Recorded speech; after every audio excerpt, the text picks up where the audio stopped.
سبحان الله العظيم سبحان الله وبحمده سبحان الله العظيم سبحان الله وبحمده سبحان الله العظيم سبحان الله وبحمده سبحان الله العظيم سبحان الله وبحمده سبحان الله العظيم سبحان الله وبحمده سبحان الله العظيم سبحان الله وبحمده سبحان الله العظيم سبحان الله وبحمده سبحان الله العظيم سبحان الله وبحمده سبحان الله العظيم سبحان الله وبحمده سبحان الله العظيم سبحان الله وبحمده سبحان الله العظيم سبحان الله وبحمده سبحان الله العظيم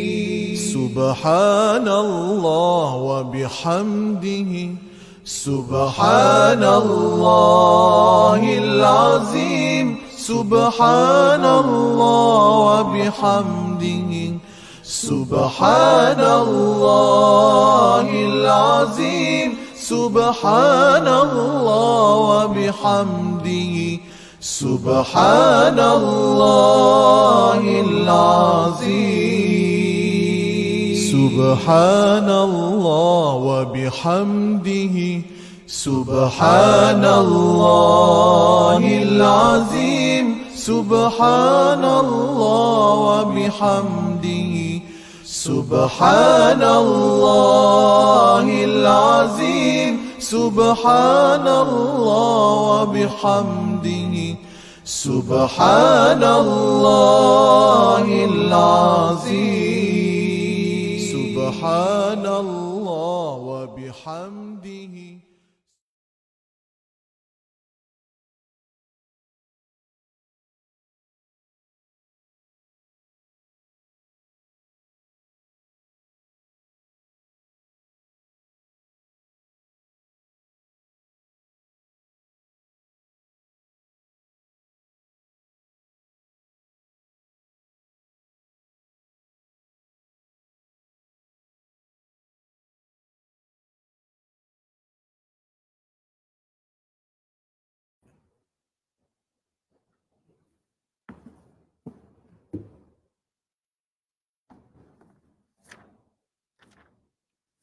أعوذ بالله السميع العليم من الشيطان الرجيم. بسم الله الرحمن الرحيم. ضرب الله مثلا للذين كفروا امرأة نوح وامرأة لوط كانتا تحت عبدين من عبادنا صالحين فخانتاهما فلم يغنيا عنهما من الله شيئا وقيل ادخلا النار مع الداخلين. وضرب الله مثلا للذين آمنوا امرأة فرعون إذ قالت رب ابن لي عندك بيتا في الجنة ونجني من فرعون وعمله ونجني من القوم الظالمين. ومريم ابنة عمران التي أحصنت فرجها فنفخنا فيه من روحنا وصدقت بكلمات ربها وكتبه وكانت من القانتين. صدق الله العظيم.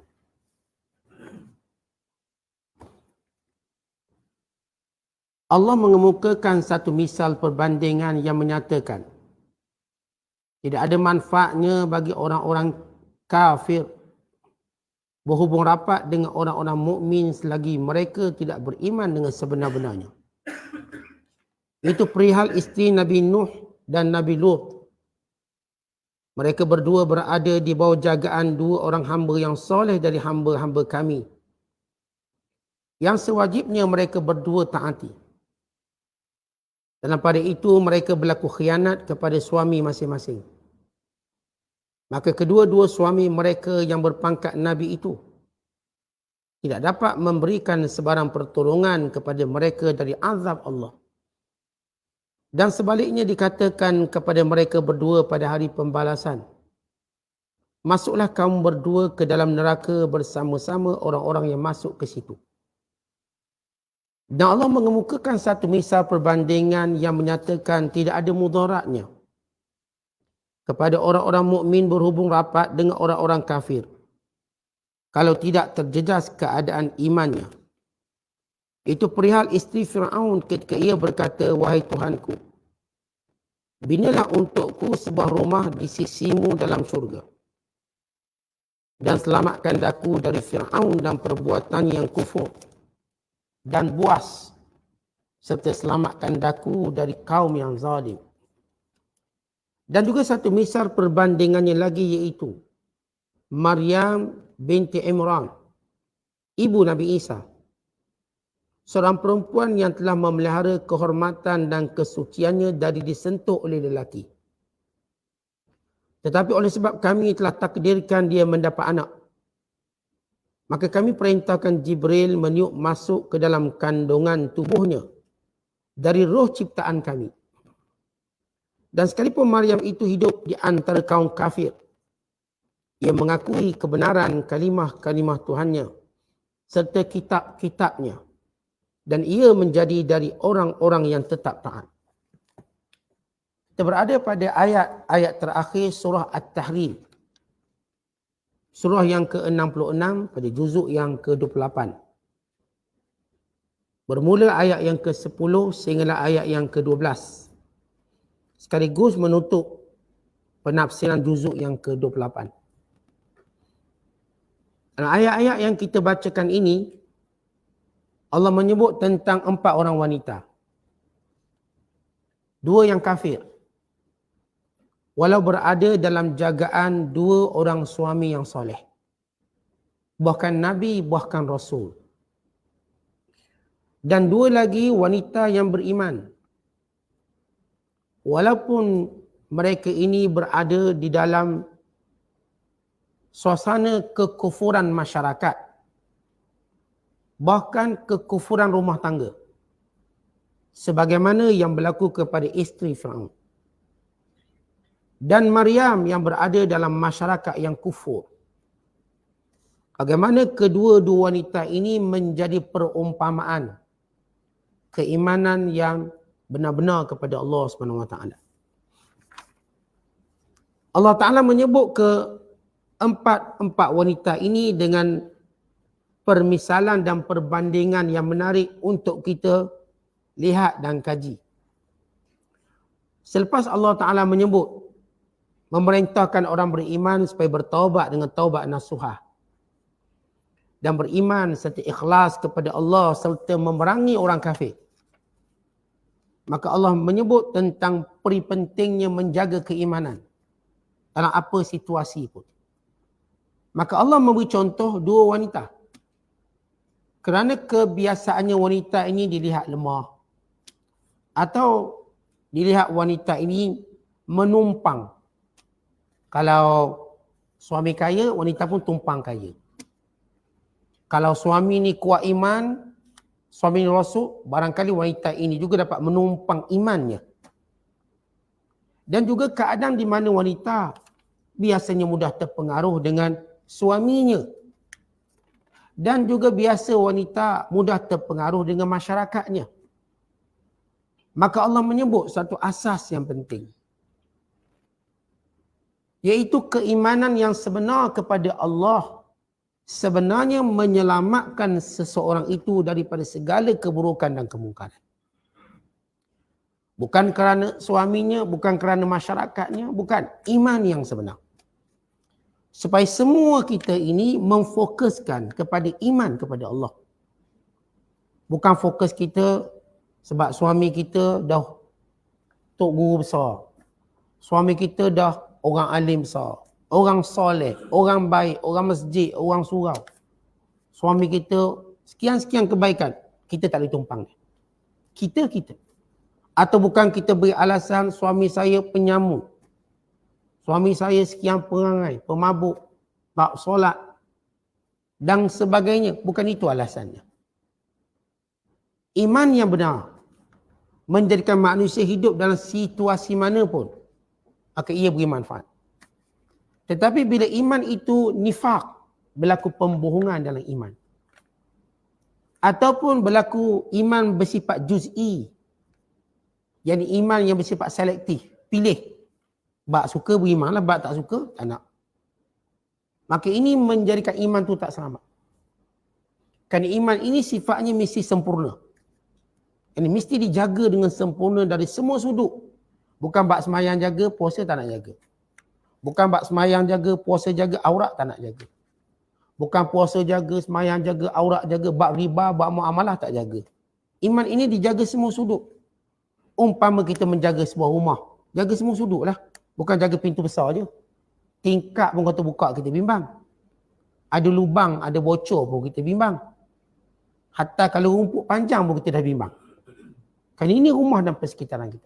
Dan ini suatu mukaddimah tentang makna secara umum pada ayat kita bacakan ini. Kita lihat apa yang Allah sebut.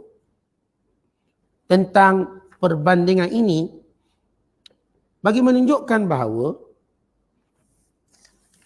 setiap manusia akan dinilai oleh Allah SWT dengan imannya, bukan nasabnya, bukan perkahwinannya, bukan kerabatnya, bukan kerana dekatnya dan sebagainya. Semua manusia dinilai dengan iman pada Allah. Yang beriman maka selamat. Yang kafir maka tidak selamat. Dan iman itu mestilah datang daripada sifat keikhlasan.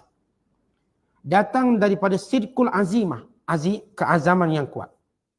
Datang daripada keyakinan yang tinggi. Setiap orang beriman, dia mesti mencari keikhlasan dalam iman. Bukan kerana makhluk. Bukan kerana dipandang fulan bin fulan. Setiap orang beriman, mesti mencari keazaman yang kuat.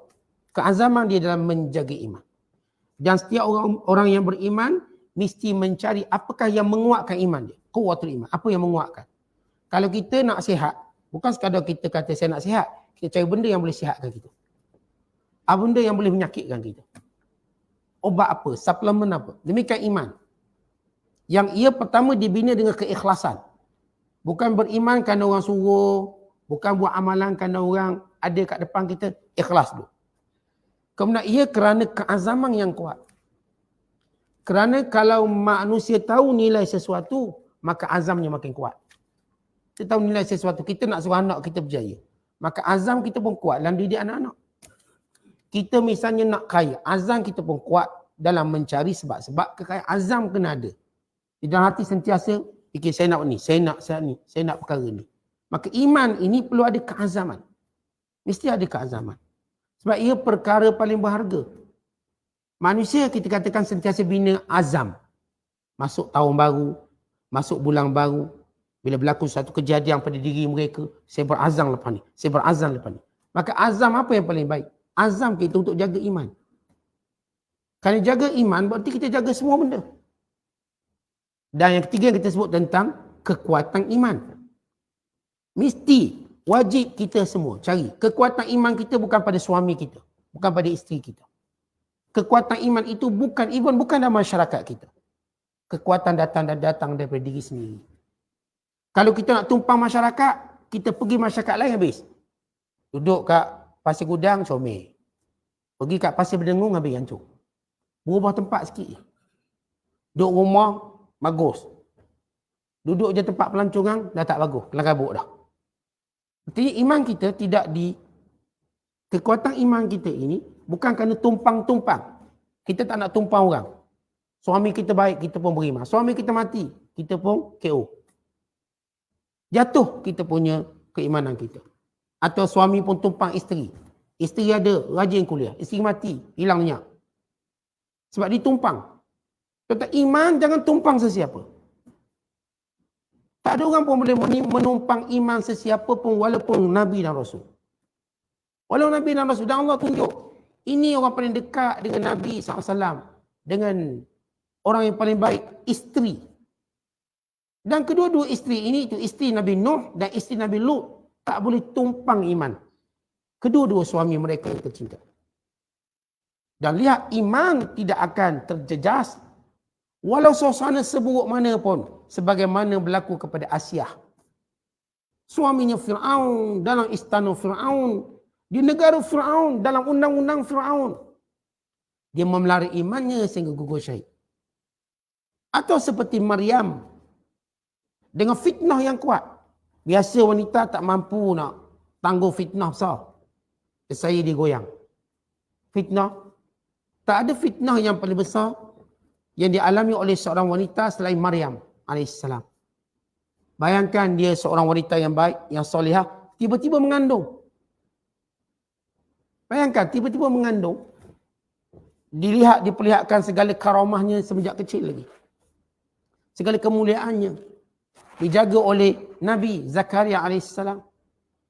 Berketurunan baik. Iaitu keturunan Harun. Keturunan baik yang jaganya baik. Dan Maryam menghabiskan masanya dalam Masjidil Aqsa. Dia bukan habiskan masa dia dekat mall, beli belah, tak ada. Wanita ini habiskan masanya dalam Masjid Aqsa. Tak ada kerja lain melainkan ubudiyah. Namun terkena fitnah mengandung. Bayangkan mengandung. Tuan-tuan kita tengok mengandung, maka datang macam-macam. Terutama dalam masyarakat kafir. Dalam masyarakat yang menentang Nabi-Nya. Memang ambil kesempatan lah kalau orang baik buat salah. Dia salah tiap-tiap hari tak apa. Kalau orang baik buat salah sekali je siap. Itu dicanangnya. Maka Maryam yang hebat, yang mulia ini. Allah uji dia. Yang saya katakan tidak ada wanita seberat itu ujian. Difitnah macam-macam. Namun, lihat. Bila kuat iman, fitnah atau keadaan masyarakat tidak menjejaskan. Jadi solusinya apa? Iman. Bagaimana kita daripada ayat ini nak mencontohi dan nak ingat pada kita. Bahawa iman tak boleh ditumpangi. Tak boleh diwarisi. Iman bukan kerana kita tempias orang tu, tempias orang ni. Dia datang daripada diri kita. Dan setiap kita akan menghadap Allah. Seorang-seorang.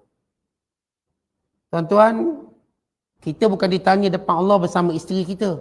Bersama suami kita. Bersama anak kita. Kita seorang-seorang. Berdiri seorang-seorang. Dihisap oleh Allah seorang-seorang. Untuk menunjukkan tentang iman. Baik kita lihat penafsirannya. Allah menyebut. Daraballahu masala. Allah memberikan satu perumpamaan. Lilladzina kafaru. Bagi orang kafir. Allah nak beritahu bagaimana. Kenapa seorang itu memang jadi kafir? Kenapa? Seseorang itu memilih kafir. Walau dia berada pada semua keadaan yang membantunya untuk beriman. Kerana kalau dia sudah memilih kekufuran, walau dia berada pada semua benda yang membantu dia beriman, maka dia tak boleh beriman.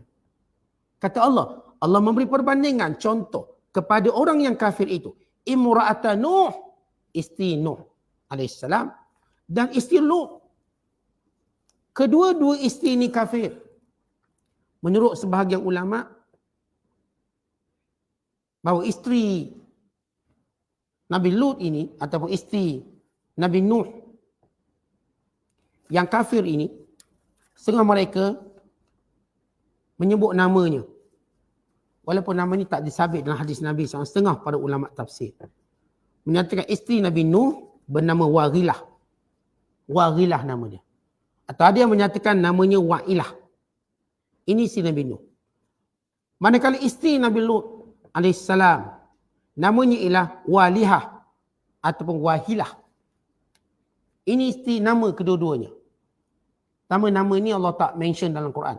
Sebab nama tu tak penting. Kerana Allah nak sebut pengajaran. Kalau tuan-tuan lihat dalam penafsiran Al-Quran, Allah tak sebut banyak benda-benda yang kita nak tahu secara nama tapi Allah tak beritahu nama. Termasuk Ashabul Kahfi, Allah tak beritahu namanya. Termasuklah kisah-kisah yang tertentu. Kisah lelaki dalam surah Yasin, Allah tak beritahu nama. Bahkan kisah isteri Nabi Lut, Nabi Nuh pun Allah tak beritahu nama. Sebab bukan nama tu penting. Tetapi pengajaran di sebalik cerita. Kerana cerita ni bukan kita nak hafal nama, kita nak ambil pengajaran dia. Bila pengajaran itu penting, maka tak perlu sebut tentang nama dan sebagainya. Tak perlu. Maka Allah menyebut, dua orang isteri ini, dia adalah isteri Nuh dan isteri Lut AS. Apa kerja dia ataupun apa kesalahannya? Kanata, dua-dua ni, tahta abdain, di bawah jagaan dua orang hamba. Min ibadina, hamba kami. Maksudnya hamba pilihan kami, Rasul. Salihain, yang soleh, yang baik. Bukanlah jenis pukul bini, bukan jenis marah bini, bukan jenis kutuk bini, bukan jenis aniaya bini. Salihain, suami baik. Nak beritahu pada kita, sekalipun suami itu baik, memberi seluruh hak, bukan bererti isteri itu jadi baik. Jadi kalau suami itu baik, tak pernah usik, tak pernah sentuh. Sebab Nabi-Nabi, sepakat para ulama, semua para Nabi tidak pernah memukul isterinya, melainkan Nabi Ayub AS. Yang pernah kita ceritakan dengan nazar Nabi Ayub untuk pukul isterinya 100 kali. Disebabkan ucapannya. Tetapi Allah Ta'ala mengajar Nabi Ayub cara pukul yang paling baik sekali. Pukul penuh kasih sayang. Diikat jerami 100, dipukul sekali. Untuk menjadi 100 kali. Bukan dihayung kuat, tak ada. Macam kita bergurau-gurau dekat sawah padi macam tu lah. Pukul macam tu lah. Bukan dengan pukul menyakitkan. Hanya sekadar melepasi nazarnya. Disebabkan ucapan dia yang dianggap Nabi Allah Ayub AS menyalahi syarak. Maka begitu. Yang lain tak ada. Tidak ada. Semua para Nabi SAW berlaku sebaik-baiknya pada isterinya. Baik pada tutur kata. Baik pada pelakuan. Baik pada nafkah. Baik pada semua kehendak seorang perempuan. Semua kehendak seorang perempuan. Tak ada isu. Sebab tu Allah menyebut salihain. Dua lelaki ni baik. Nak beritahu orang ni, bila dia jahat, bukan semestinya kerana kita layang dia kasar, kita layang tak elok. Dah orang dah pilih jadi jahat.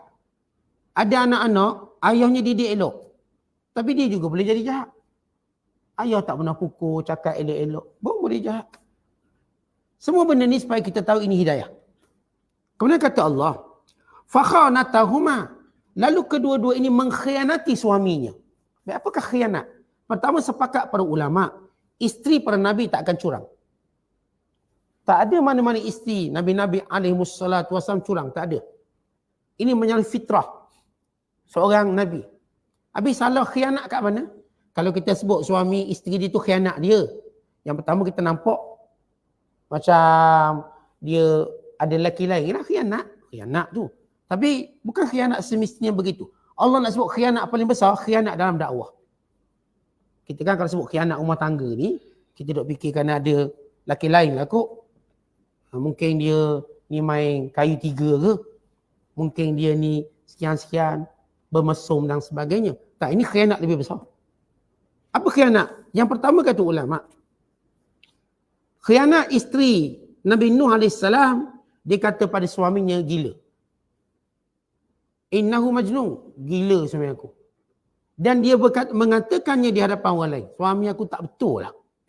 Bila Nabi Allah Nuh membina bahtera untuk menyelamatkan manusia dengan perintah Allah. Maka isteri dia kata gila. Dia kata bodoh, kan sekadar bodoh, gila. Dia mengutuk suaminya, mengutuk Nabi. Contoh kata Nabi gila ni jadi kafir lah. Apa ungkapan yang mengatakan pada Nabi-Nabi ni perkataan tak baik, maka ini perbuatan yang menjadi kufur.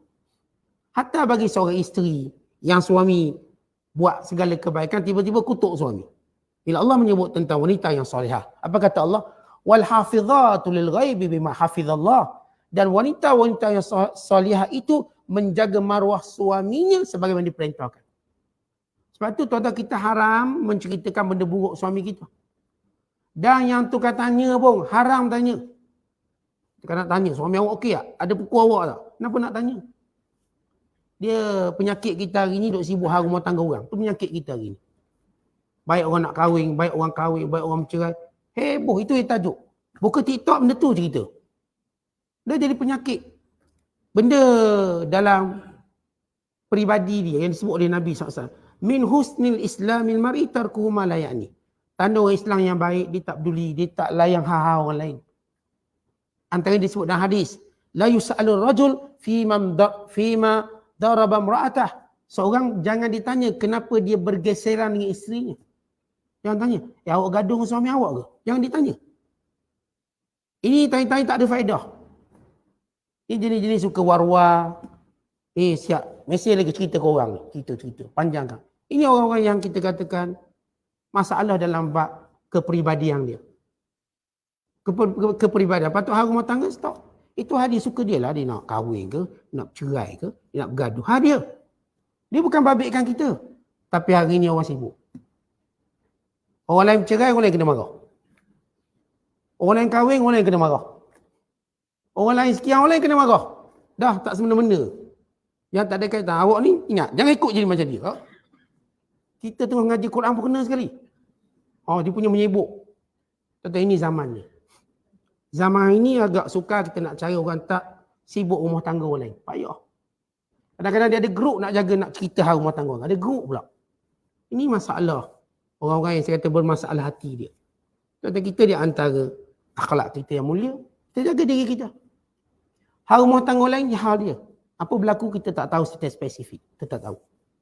Apa keperluan dia, apa sebab. Sehingga Nabi SAW berkata, jangan tanya pergeseran rumah tangga orang. Jangan tanya. Dia bergeser rumah tangga kita. Siap nak tanya, kenapa ni? Apa berlaku? Apa berlaku nak tanya. Nampak mata bengkak gitu. Nampak ada macam cala-cala. Muka suami pula datang, ketak, gaduh bini ya. Tuan-tuan kenapa tanya soalan tu? Ini soalan-soalan sehingga dia membuka aib pasangannya, hukumnya berdosa. Yang tukang tanya berdosa, yang tukang cerita pun berdosa. Tentu kalau kita nak jadikan rumah tangga kita kuat, yang aib rumah tangga kita setakat tu. Sebab kita boleh berdamai lagi. Konfliknya adalah, tuan-tuan dalam rumah tangga, dia akan ada konflik. Dia boleh selesai kalau orang tak masuk campur. Hatta yang namanya mak tua yang tua. Jangan kata orang yang tak masuk buku. Yang nama mak tua yang tua pun jangan campur. Tengok anak kita gaduh, diam sudah. Kejap ke dia senyum lah tu. Kejap lah. Nanti akhir bulan dia senyum, dapat gaji senyum. Malah awal bulan, tengah bulan muka ketak sikit. Akhir bulan dapat gaji, okey senyum balik. Nanti senyum balik. Kita pun mak ayah mertua ni, mak ayah, jangan campur anak-anak kita. Jangan ditanya. Kalau kita jenis dapat mak mertua yang tak pernah tanya hal kita, rumah tangga kita, dia nampak asalkan okey semua. Ini mak mertua yang jadi baik. Kalau kita jadi mak mertua yang betul macam tu memang kita baik. Tapi jenis kita pun menyibuk, lepas tu kita campur, habis rumah tangga. Padahal dia bergeser sekejap, 3 hari baiklah. Tapi dek kita campur je 6 hari. Dia 6 hari. Akhirnya jadi seminggu, bulan. Adik pula campur. Adik ipar pula campur. Pak saudara pula campur. Akhirnya tuan-tuan bayangkan. Itu belum netizen campur. Netizen pula campur. Hancur rumah tangga kawan tu. Ini masalah utama kita hari ini. Sebab kita macam dah tak ada kerja dah. Hari ni. Tak ada kerja. Sebab duk mengadap telefon je. Maka itu yang kita buat. Oleh sebab itu kita kena tahu tentang bagaimana bab menjaga maruah. Jadi antara sebab kenapa isteri Nabi Nuh dianggap kafir, kan dia menghina suaminya sendiri. Dia kata gila suami aku. Innahu majnun. Manakala isteri Nabi Lut pula. Apa pengkhianatan dia? Dia tolong beritahu tetamu lelaki yang datang rumah Nabi Lut. Caranya macam mana? Caranya ialah dia hidupkan api malam hari biar orang nampak rumah dia cerah. Pada siangnya dia banyakkan asap biar orang nampak, oh kenapa rumah dia berasap? Dia nak suruh kaum Nabi Lut ni tertarik melihat rumah Nabi Lut. Jadi jenguk-jenguk, oh ada orang. Cara dia secara senyap. Ada riwayat menyatakan bahawa isteri Nabi Lut pergi jumpa terus. Kaum dia beritahu, kat rumah aku lelaki lawa-lawa belaka. Mari sini. Untuk lakukan homoseks. Suami aku ditetamui ataupun menerima tetamu lelaki yang lawa-lawa. Ada riwayat menyatakan isteri dia malam hari hidupkan api. Biar jadi tumpuan orang. Siang hari dia asapkan. Jadi berasap kan kita tengok, rumah siapa berasap tu? Jadi nak tahu, Nak tahu rumah siapa terang tu. Nak tahu. Supaya mereka pergi nampak, oh ada tetamu. Kena pula Nabi Lut AS bukan jenis terima tetamu. Maksudnya Nabi Lut AS tak ada kampung tu orang beriman. Semuanya kafir. Tak ada orang nak berani pergi rumah Nabi Lut, nanti kena ceramah. Nabi Lut AS jumpa kaum dia. Tiba-tiba malam tu nampak cerah. Esoknya pula nampak berasa, ni ada orang ni istimewa. Ini apa yang dia buat oleh isterinya. Dengan memberitahu rahsia. Ini kita nak sebut perkataan khianat. Bukan khianat sebab dia buat lelaki lain. Saya dah sebut tadi, semua isi pada Nabi Allah lindungi dia daripada benda macam tu. Tak buat benda tu. Tapi khianat dia sudut dakwah. Dia sudut menghina dia sebagai seorang Nabi. Kemudian kata Allah, falam yughniya anhuma minallahi syai'a. Tidak memberi manfaat kepada kedua-dua isteri ini siapa pun suami mereka. Qila, dan dikatakan pada hari kiamat kelak. Wa qila dukhulan nar, masuklah kedua kamu dalam neraka ma'ad dakhilin, bersama dengan orang-orang yang masuk neraka. Ayat ini menjelaskan bahawa tidak ada gunanya nasab, tidak ada gunanya perkahwinan, tidak ada gunanya persahabatan kalau sekiranya seorang itu benar-benar menolak keimanan kepada Allah Ta'ala. Walaupun berada pada keadaan yang paling hebat, paling mulia, bukan menjamin keimanan. Dan kata ulama, kenapa Allah bawa cerita ni? Tuan-tuan cuba perhati yang pertama ayat kita baca surah At-Tahrim. Kisah apa? Kisah cemburunya Aisyah, cemburunya Hafsah radhiyallahu ta'ala anhuma kepada Nabi SAW. Cemburu pada pasangan madu-madunya. Sehingga sifat cemburu kedua-dua ibu orang beriman ini, ibu kita ini, menyusahkan Rasulullah. Kita dah beritahu wanita, sifat cemburu paling dibenci oleh lelaki. Apa lagi bila melampau. Jadi lelaki jadi sesak nafas. Dia menyusahkan suami dia. Kita tak kata tak boleh cemburu, itu fitrah. Tapi melampau-lampau sampai memanjangkan, jadi pergaduhan besar dan sebagainya. Maka Allah ingatkan pada Hafsah dan Aisyah, ingat apa yang berlaku pada isteri Nabi Lut dan isteri Nabi Lut. Walaupun dia isteri Nabi pun tak beri manfaat. Dan kamu juga begitu. Kalau kamu menyusahkan suami kamu yang bernama Rasul, kamu juga mungkin tak selamat macam kedua-dua kisah isteri Nabi Nuh dan Nabi Lut. Ini kata ulama, apa kaitan? Daripada mula kisah tentang Aisyah dan Hafsah, bocorkan rahsia Nabi SAW. Nabi cuba nak settlekan sifat cemburu pada isteri. Dia kata jangan beritahu ni, jangan beritahu ni. Artinya di antara, bila kita sebut cemburu ni, dia tak boleh isteri ni tahu, diam, semua rahsia. Hal-hal rumah tangga. Tapi ada pula orang yang tukar korek rahsia, nak sampaikan yang ni pula ini. Kadang kita tengok orang yang memadu ni, dia adalah cemburu dia biasa. Suami dia pandai sorok. Tapi yang lain tukar bocor, yang lain ni. Yang ni tolong sampai sini sampai. Dia rosakkan rumah tangga orang ni. Itu penyakit orang yang suka bocor. Ada adik yang ni, dijaga. Dia tahu cara uruskan cemburu isteri-isteri dia. Tapi yang kaki bocor ni, yang cuba laga-lagakan bini dia. Ini orang masalah besar ni. Yang berlaku pada isteri Nabi SAW. Beri amaran yang keras. Sampai peringkat amaran yang saya katakan menceraikan, bahkan peringkat dicabut iman. Dalam kisah kedua isteri Nabi Lut dan Nabi Nuh. Jadi Allah kata pada ulama, wahadha ta'ridun bi ummil mu'minin wa huma Hafsah wa Aisyah lima farata minhuma wa tahdhirun wa takhwifun lahuma wa li ghairihima bi annahu la yufiduhunna syai'a zawajuhunna bin Nabi sallallahu alaihi wasallam in asayna Allah Ta'ala. Kata para ulama, ini adalah suatu teguran kepada dua ibu orang beriman, iaitu Hafsah dan Aisyah. Disebabkan perbuatan keduanya dan peringatan dan amaran kepada semua isteri Nabi. Semua isteri Nabi termasuk juga. Kalau mereka menderhaki Allah Ta'ala, maka begitu kesudahannya. Artinya kita dah baca dari awal tadi, bila sifat cemburu tadi menyusahkan suami, maka ia boleh membahayakan. Bahayakan rumah tangga, mula-mula. Bahkan bahayakan iman.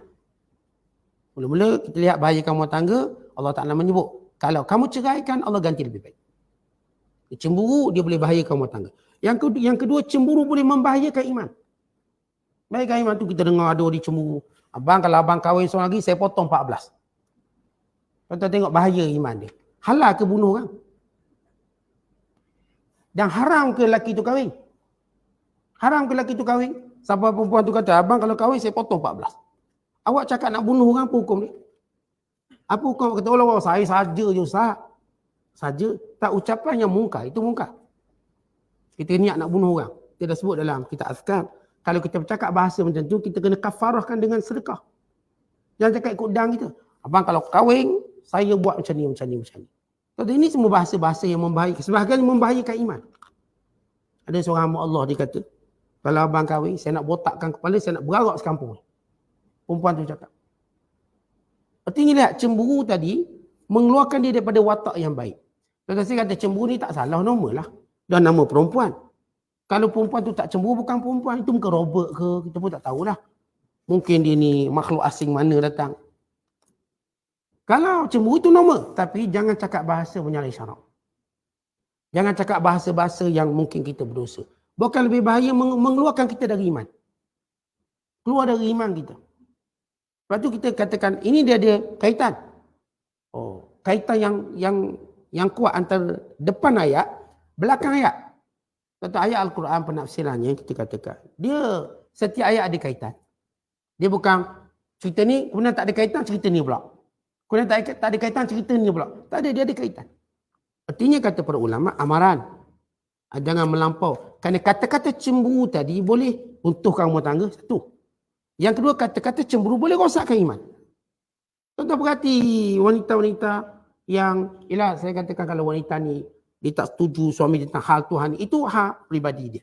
Tapi cara dia bercakap. Dia cakap apa? Kalau seorang isteri tu dia akan cakap apa?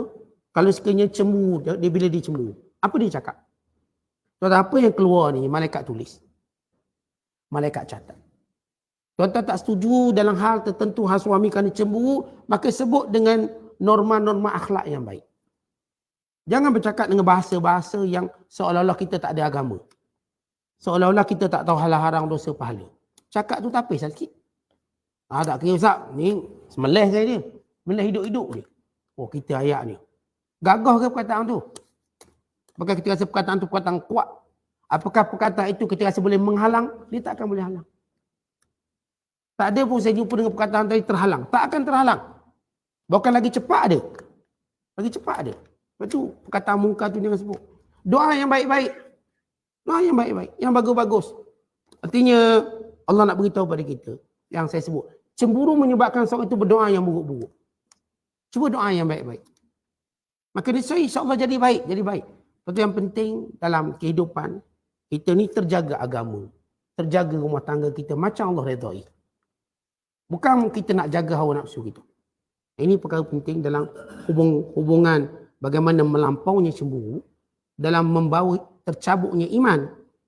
Sebagaimana juga yang kita kisahkan tentang Hafsah dan Aisyah dan kisah dua isteri Nabi alaihimussalatu wassalam. Kemudian kata Allah, wa daraballahu masalan lil ladzina amanu. Dan Allah beri pula perumpamaan tentang wanita yang benar-benar beriman. Imra'ata Fir'aun, disebut dulu isteri Fir'aun. Didahulukan isteri Fir'aun. Idh qalat, ketika mana dia berkata, maksudnya dia berdoa. Rabbi bnili indaka baitan fil jannah. Ya Allah, binakan untukku istana di syurga. Wa najjini min Fir'aun wa amalih. Dan selamatkan aku daripada kezaliman Fir'aun dan perbuatannya. Wa najjini minal qaumiz zalimin. Dan selamatkan aku daripada pengaruh kekufuran kaumnya. Dia apa yang diminta oleh Asia binti Muzahim dengan sepakat para ulama. Setengah ulama menyatakan, setengah mereka menyatakan Asia binti Muzahim ini ialah ibu saudara Nabi Allah Musa AS. Selain daripada ibu angkat. Tengah mengatakan. Pun benda ni tidak ada dalil yang jelas. Cuma dalam Quran menyebut tentang isteri Fir'aun. Dan sepakat ulama isteri bernama Asia. Berdasarkan hadis Nabi SAW, ketika mana Rasulullah menyatakan, Rasulullah buat lukis di atas tanah 4 garis. Kemudian Nabi SAW berkata, atadruna ma hadha? Kamu tahu tak garis 4 ni apa? Lalu sahabat kata, Allah wa Rasuluh alam. Allah dan Rasul yang lebih tahu. Faqal, Rasulullah berkata, afdalu nisa'i ahli jannah. 4 yang aku lukis ni 4 jalur ni ialah mewakili 4 wanita yang paling mulia dalam syurga. Mereka ialah kata Nabi SAW, Khadijah binti Khuwailid, wa Fatimah binti Muhammad, wa Maryam ibnatu Imran, wa Asiyah binti Muzahim imra'atu Fir'aun. Artinya dalam Quran tak sebut nama Asiyah. Disebut wa mura'atu Fir'aun. Tapi dalam hadis sebut namanya ialah Asiyah binti Muzahim. 4 perempuan yang sempurna. Lelaki yang sempurna ramai. Maksud lelaki yang sempurna ramai itu bukan tuan-tuan.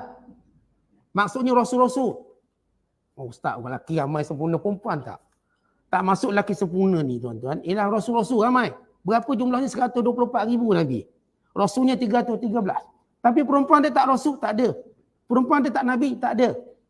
Itu maksud. Yang sempurna di kalangan lelaki, yang rasul-rasulnya ramai. Yang sempurna di kalangan perempuan cuma 4 kata Nabi SAW. Iaitu Asiyah, Maryam, Khadijah dan juga Fatimah. Ini 4 perempuan yang sempurna. Baik, sempurna dari sudut mana? Pertama, sempurna dari sudut akalnya. Sempurna dari sudut imannya. Akalnya, imannya.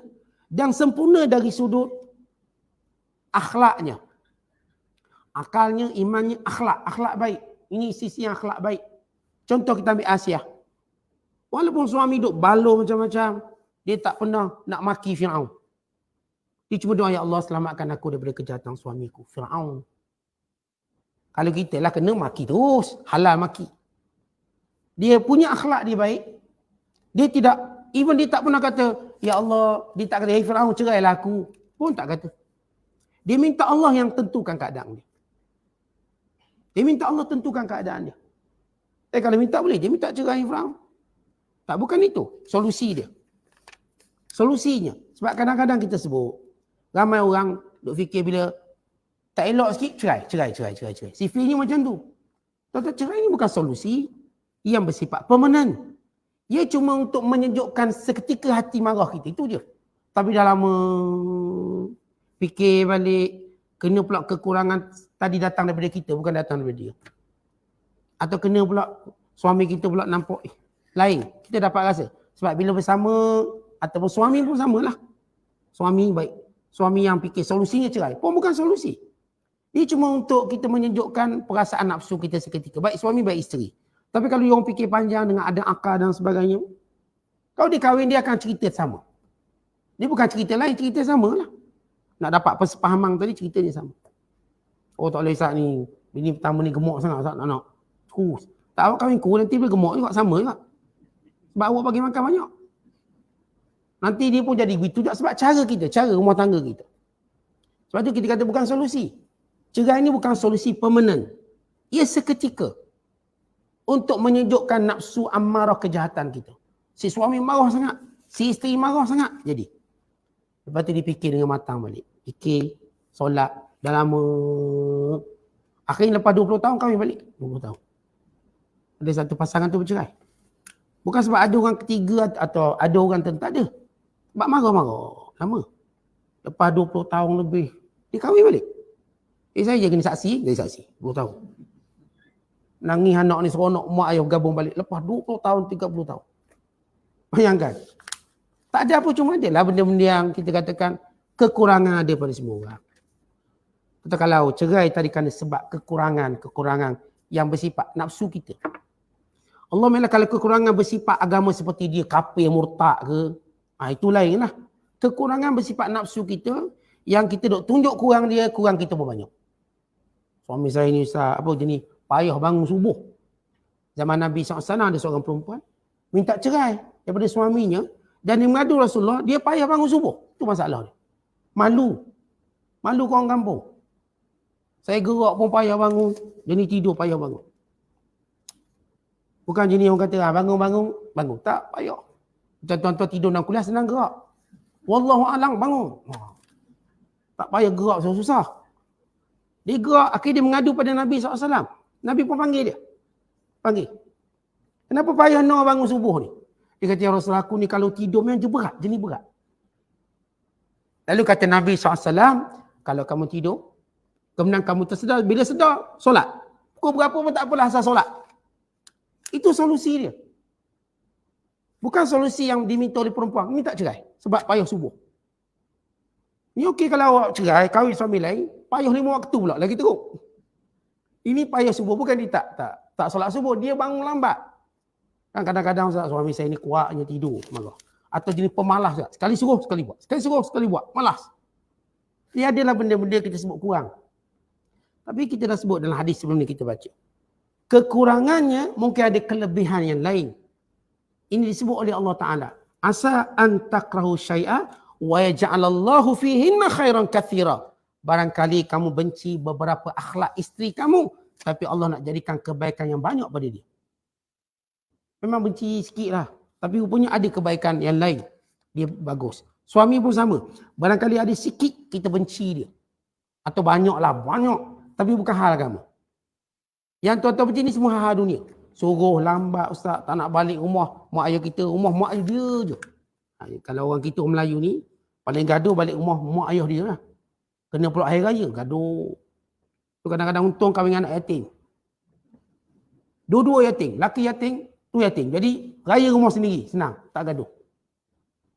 Jadi bila jenis ada mak ayah, jenis pula ada mak ayah ramai pula. Ni mak ayah angkat. Ini mak ayah yang baru angkat tadi. Oh, banyak nak balik ni. Isteri pun sama, dia ada ayah dia. Ada ayah susuang dia. Banyak pula ayah dia. Gaduh. Cerai tengah jalan.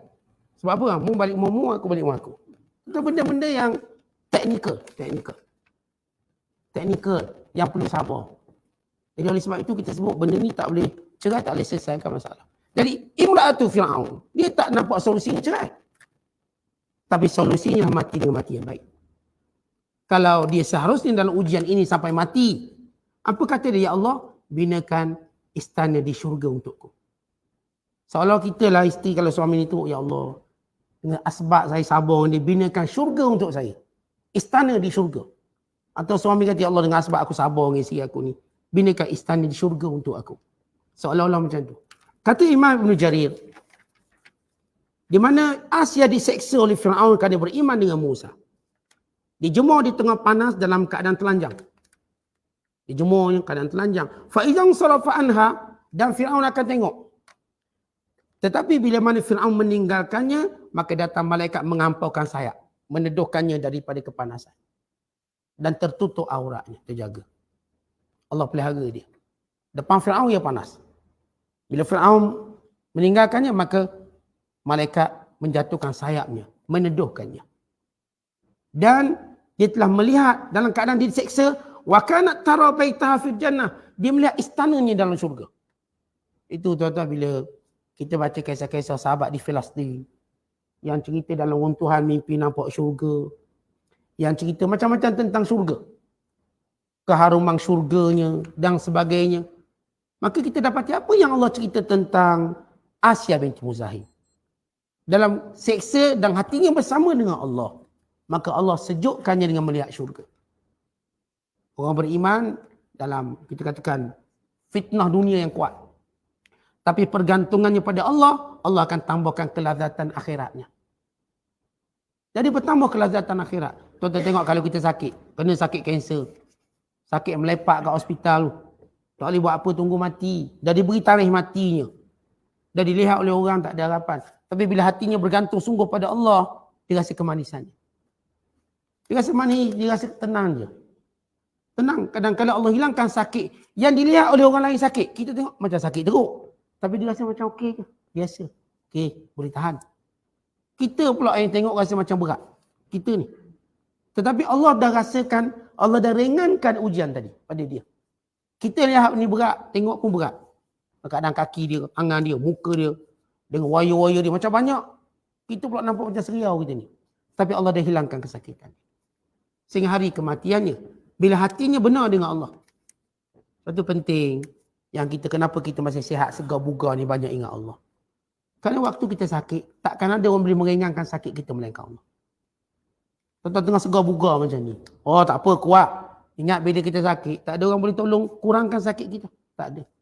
Dan ini yang disebut oleh Nabi SAW. Ta'arraf ilallah fil rakha, ya'rifka fi syiddah. Ingat Allah waktu kamu senang, Allah tak lupakan waktu kamu susah. Tengah kita susah, sendirian, seorang, nurse pun tak ada, doktor pun tak ada, pelawat pun tak ada, Tentang seorang bertarung dengan kesakitan, Allah ringankan. Sehingga kita rasa dekatnya kita dengan rahmat Allah. Kita tak rasa lagi rasa galak tak dapat dunia ni. Kita nampak dunia dah tak ada apa. Allah dah hilangkan kemanisan dunia tapi kita nampak kemanisan akhirat. Maka di sinilah kemuliaan orang-orang yang sentiasa ingat Allah. Itu yang Nabi sallallahu alaihi wasallam ajar kita untuk ingat Allah. Tengah sihat ni ingat sungguh-sungguh, jangan tunggu sakit. Sakit akan menjadikan sakit kita bertambah. Bila kita lupa mengingati Allah Ta'ala. Kemudian sesudah Allah menyebut tentang benarnya iman isteri Fir'aun.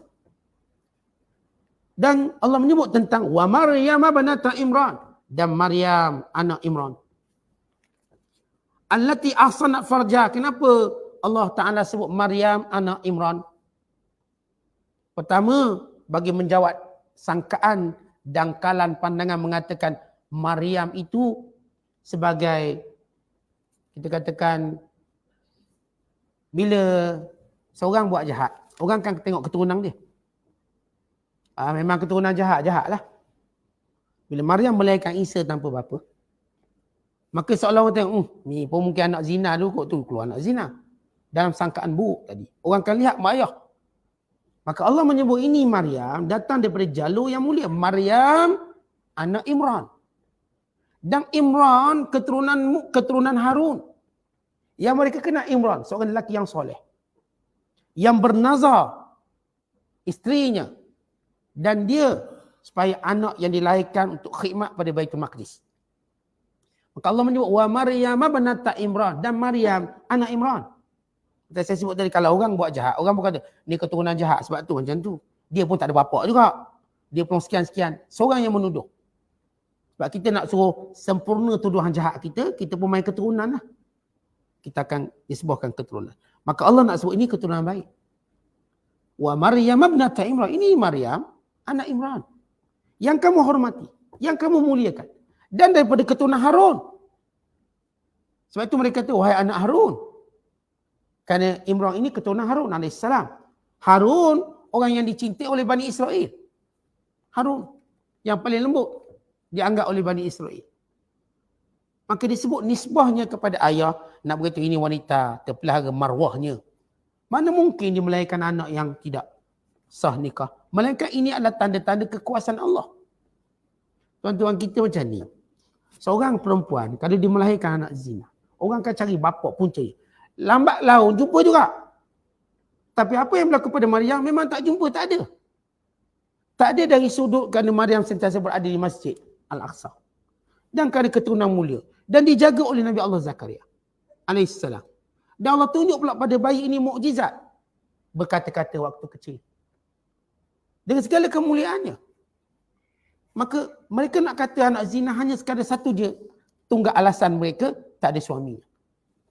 Saya katakan kalau seorang tak ada suami, orang akan cari juga siapa lelaki. Akan cari sampai jumpa. Atau sampai orang ni mengaku. Sampai dia akan cerita. Benda ni lama-kelamaan orang akan cerita juga. Tapi kerana dia bukan. Melainkan Maryam ini wanita suci. Dan ditambahi pula saya katakan Nabi Isa yang berkata-kata pada usia kecil. Yang menunjukkan kemuliaan Nabi Isa AS. Maka Allah Ta'ala menyebut ini Maryam AS. Yang diuji. Kuat kental imannya.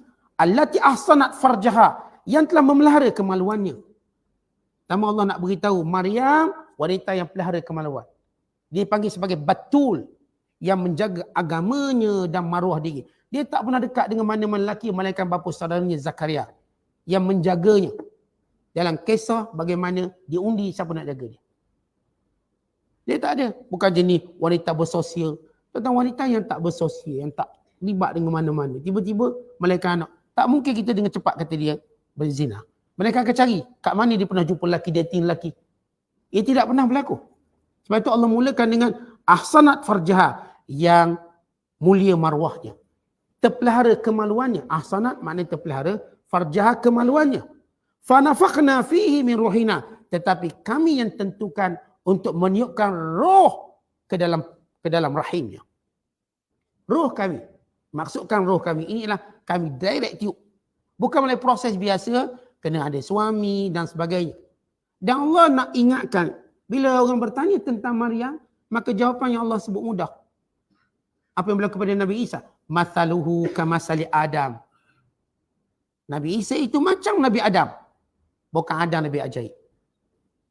Adam AS mak tak ada, ayah tak ada lahir. Ada. Maka Nabi Isa ini dia ada mak. Maka dua-dua ini menandakan kekuasaan Allah yang mutlak. Allah boleh buat apa yang Allah nak.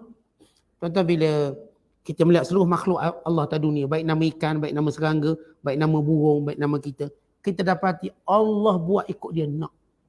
Ada burung warna ni macam ni. Ada burung macam ni bentuk dia. Ada burung sayap dia besar ni, boleh terbang setinggi ni. Ada yang sekian. Ikan pula. Ada Allah nak buat ikan sebelah je. Sebelah lagi tak ada. Kita tengok. Allah jadikan ketam, udang. Allah jadikan sotong. Yang langsung tak ada cengkerangnya. Allah jadikan sekian makhluk ikan paus yang besar pula. Kita tengok keperbagaian itu nak sebut satu benda. Allah buat ikut apa yang Allah nak. Allah nak buat ada orang pula tinggi. Mak ayah dia rendah, dia tinggi. Sampai 8 kaki, 9 kaki. Ada pula yang Allah Ta'ala nak jadikan sekian-sekian. Cerdiknya luar biasa. Ada Allah nak jadikan sekian orang ni macam ni. Ini menunjukkan Allah nak buat ikut dia suka. Demikian juga tentang kelahiran manusia. Ini ketentuan Allah nak buat. Maka Maryam adalah keajaiban yang Allah nak tunjuk. Kekuasaan Allah. Kemudian kata Allah Ta'ala lagi. وَصَدَّقَتْ بِكَلِمَاتِ رَبِّهَا. Dia membenarkan setiap perkataan perintah Tuhannya. Termasuk perintah Allah yang mengatakan padanya, kamu kena mengandung. Maka dia aku. Pada perintah Allah. Membenarkan setiap perintah Allah. Walau berat. Contoh kita, kalau kita tengok perintah Allah, ada ringan, ada berat. Ada tak yang berat? Ada. Bila dia tak ikut kita nak berat, tapi Allah ajar kita. Apakah yang kamu terima itu seberat Maryam terima melahirkan anak tanpa suami dan berhadapan dengan tohmah masyarakat yang banyak. Yang awak dapat ni apa je?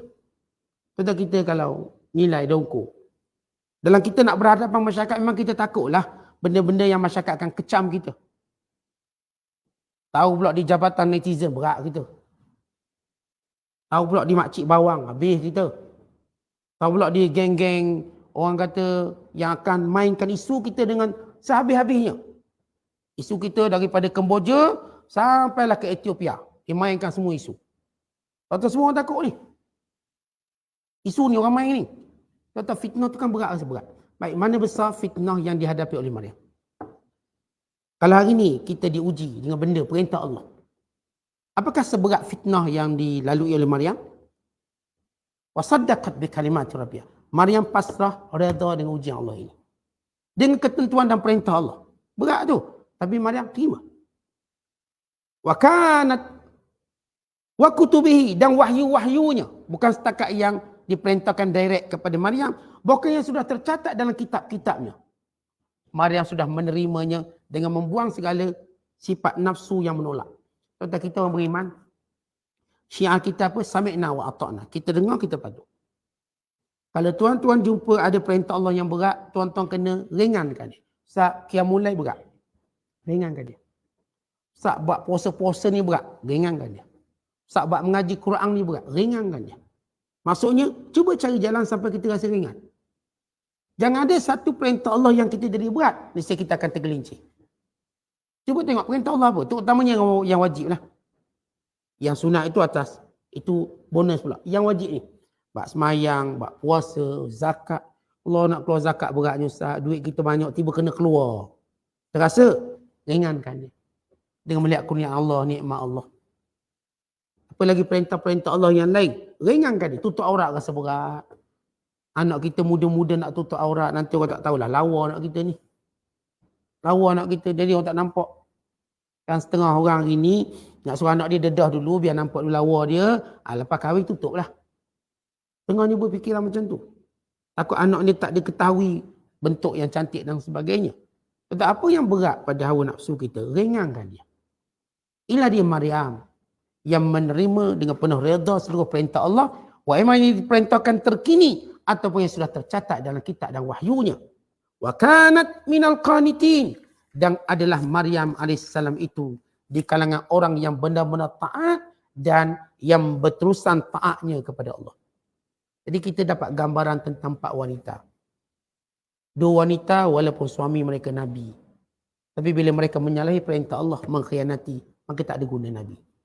Untuk mereka. Tak boleh beri syafaat, tak boleh tolong. Orang-orang kafir Mekah kata, kami tidak akan diazab akhirat kelak sebab kami ada Nabi Muhammad. Dia kan orang Mekah. Walaupun Rasulullah orang Mekah, Rasulullah tak diizinkan beri syafaat pada orang kafir. Yang orang Mekah, sebahagian mereka yang kekal kufur, bila orang tanya, kenapa kamu kufur nanti masuk neraka? Tak apa, Muhammad tu sekampung kami. Takkan nak biar orang kampung? Maka Allah turunkan juga ayat ini. Tak ada. Ini isteri Nabi pun tak selamat, jangan kata orang kampung. Isteri Nabi pun kalau tak beriman dengan benar, pun tak selamat. Nabi-Nabi ini tak boleh tolong dia di keakraban suami isteri yang melahirkan anak-anak mereka. Hatta kalau suami tak ditolong, anak-anak pun lagi tak ditolong. Kerana anak-anak dia bukan Nabi. Ni suami dia Nabi. Pun tak boleh. Dan nama yang sama nak beritahu pada kita, kalau utuh iman kita, walau seberat mana pun ujian, insya-Allah. Kadang-kadang kita takutlah anak kita duduk negara-negara bukan Islam, tapi beri dia iman yang kuat. Ajar dia untuk solat, ajar dia tutup aurat. Insya-Allah walaupun duduk negara yang penuh kekufuran, maka dia akan bawa iman Asiah dan iman Maryam alaihi wassalam. Ini ajar dia. Kadang-kadang memang kita takut. Tuan-tuan, bila anak kita dah didik kat rumah, kita nak hantar asrama pun bimbang nanti tak semayang. Kawan dengan budak-budak nakal habis. Tapi beri dia iman. Kalau kita dah beri iman pada dia, walaupun mungkin dia berkawan dengan anak-anak, insya-Allah Allah pelihara dia. Barangkali dia pula penyebab kawan-kawan dia jadi baik. Barangkali. Kita kan duk bimbang anak kita lemah, mungkin dia pengaruh oleh kawan. Tapi kalau kita dah bagi iman, insya-Allah dia akan pengaruhi kawan dia dengan benda baik. Lepas tu kita tengok ada orang, dia punya iman dia bagus, dia pergi sekolah asrama, dia pengaruhi kawan-kawan dia untuk jadi baik. Pergi surau, pergi masjid, tukar pakaian yang baik-baik. Ini yang penting. Bukan di mana dia berada, tapi iman dia di mana. Tuan-tuan, jangan tanya anak kita pula ada kat mana untuk iman dia kuat. Tapi iman dia ada kat mana. Sebab tu kita tengok, kalau di Mekah, Madinah pun, kalau iman dia tak kuat, kat Mekah, Madinah pun dia tak boleh buat ibadat. Tak boleh buat ibadat. Tapi kalau iman dia kuat, dia boleh duduk dekat Malaysia, ibadat dia macam kat Mekah. Ibadat dia macam kat Madinah. Walaupun dia duduk kat Malaysia, bukan duduk kat Mekah. Walaupun dia bukan dalam ibadat haji, dalam mu' haji, dia buat ibadat macam orang mu' orang buat haji. Ada orang tuan-tuan, dia pergi haji, tapi dia tak buat ibadat macam orang haji betul. Dia bergaduh sana, bergaduh sini, balas sana. Tak puas hati sini, tak puas hati sini, habis. Sampai dia lupa haji, dia dah sibuk tu kondem. Kondem travel ni, kondem travel tu, kondem kerja dia. Makan tak kena, pakaian tak kena, tempat tak kena. Dia lupa dia sedang haji ni. Biarlah habis haji, dulu nak kondem. Fokus dulu tak. Kondem je. Dia lupa. Akhirnya keadaan, sebab itu bila kita sebut haji tu haji mabrur. Maksud dia mesti ada satu keistimewaan. Bukan cerita pergi haji mabrur. Mesti ada watak-watak tertentu yang dibawa sehingga Allah Ta'ala terima dia. Kalau bawa watak jenis macam ni, semua orang boleh bawa watak ni. Watak yang sabar, fokus pada ibadat haji, melihat ini mungkin Allah nak uji dia, dan sebagainya. Maka di situ dia akan mendapat mabrur yang hebat. Seperti saya katakan, ada orang, dia tak pergi haji, tapi ibadat dia macam orang buat haji. Bagus orangnya. Ada orang yang mungkin tak ke Mekah, tak ke Madinah, tapi ibadatnya di Malaysia macam dia duduk Mekah, Madinah. Sungguh. Tapi ada yang sebaliknya. Maka ini sebagai peringatan kepada kita betapa pentingnya iman dijaga dan dipelihara. Wallahu a'lam bishawab. Assalamualaikum.